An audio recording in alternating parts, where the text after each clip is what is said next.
6 dimineața.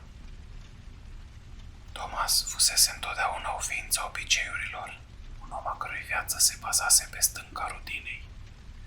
Ritmul constant al zilelor sale îi oferea un sentiment de securitate și stabilitate.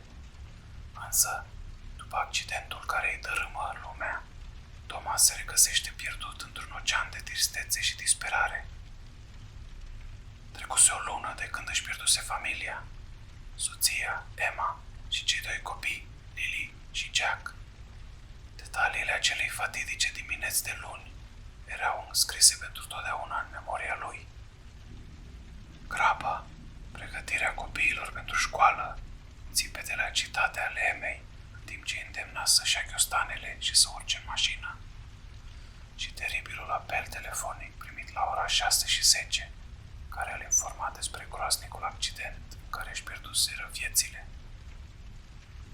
Thomas era un om distrus, consumat de durere și vinovăție, iar tiparele odinioară familiare ale vieții sale deveniseră amintiri dureroase.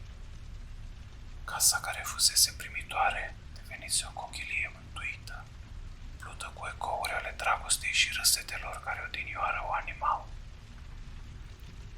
În fiecare dimineață de luni, exact la ora 6, Thomas se trezea înspăimântat de sunetul glasului Emei, care striga după copiii lor prin camerele goale.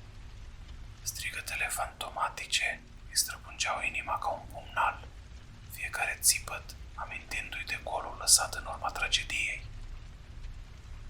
El stătea în pat, ascultând sunetele spectrale ale ultimelor momente ale familiei sale, pașii grăbiți, foșnetul ghiostanelor și trântitul ușii mașinii.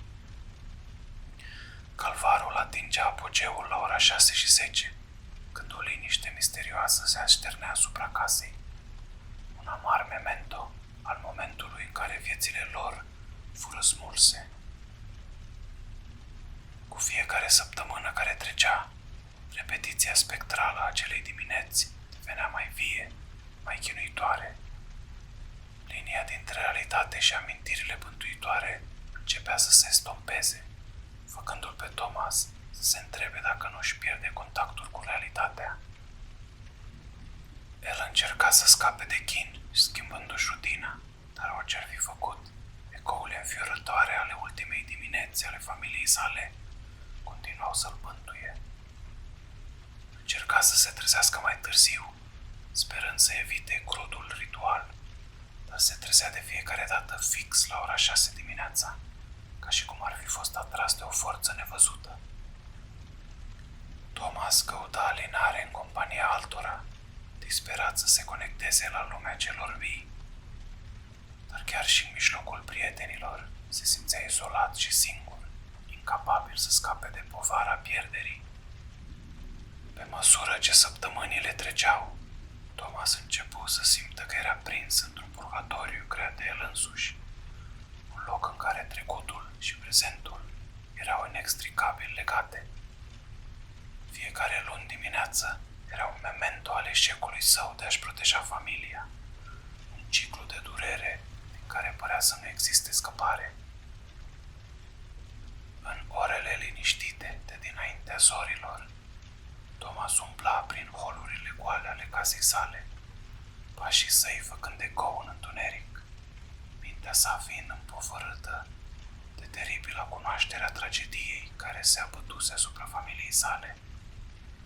Și în timp ce ceasul ticăia implacabil spre ora 6 dimineața, el știa că va fi nevoit să confrunte din nou rămășițele fantomatice ale vieții sale zdrobite, incapabil să scape de ciclul crud al durerii și vinovăției.